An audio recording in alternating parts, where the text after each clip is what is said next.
Hi guys, এয়া আটা লৈছোঁ আৰু বেদাইলতা মিক্সিত খুন্দিছিলোঁ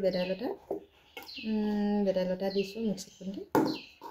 তাৰপিছত এতিয়া পিঁয়াজ দিম আৰু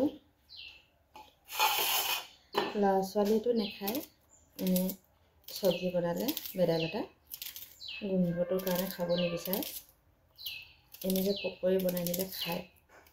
তাকে বেদাইলতা খালেতো আপোনালোকে জানেই স্বাস্থ্যৰ কাৰণে ভাল, নাখালে এনেকৈ খুৱাব লাগিব ল'ৰা ছোৱালীক।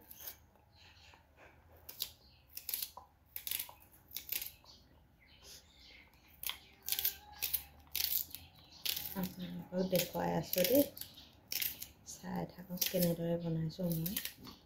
মই জলকীয়াও দুটামান দি দিছোঁ আৰু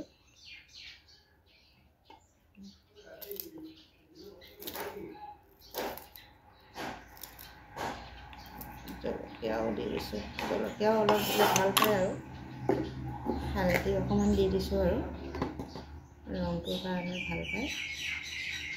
ৰং হ'লে ভাল লাগে আৰু দেখিবলৈও, হ'লেও বেদাইলতা দিলে ৰংটো ইমান নুঠে, সেউজীয়া হয় পকৰিটো। তাৰপিছত জিৰাও অকণমান দিছোঁ গোন্ধটোৰ কাৰণে।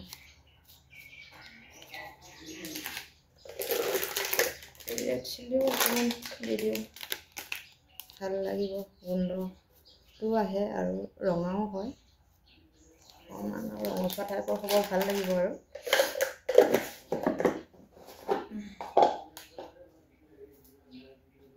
নিমখ প্ৰয়োজন সাপেক্ষে দিব আৰু আপোনালোকৰ প্ৰয়োজন সাপেক্ষে দিব।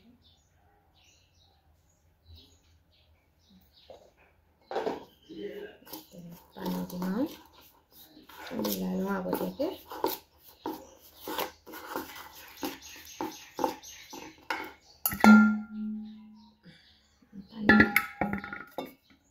গৰম পানী আছে, গৰম পানীকে দিওঁ, একো নাই।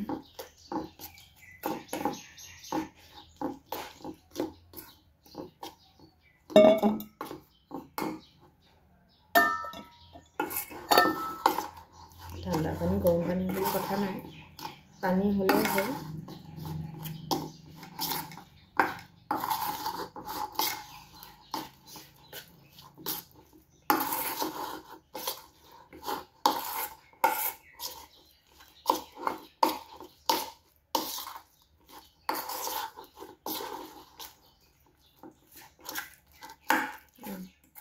চাওকচোন এতিয়া মানে হৈয়ে গ'ল।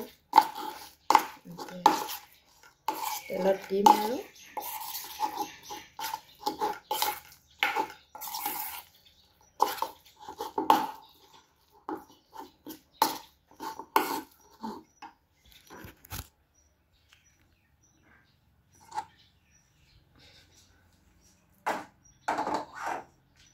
গেছলৈ আহিছোঁ।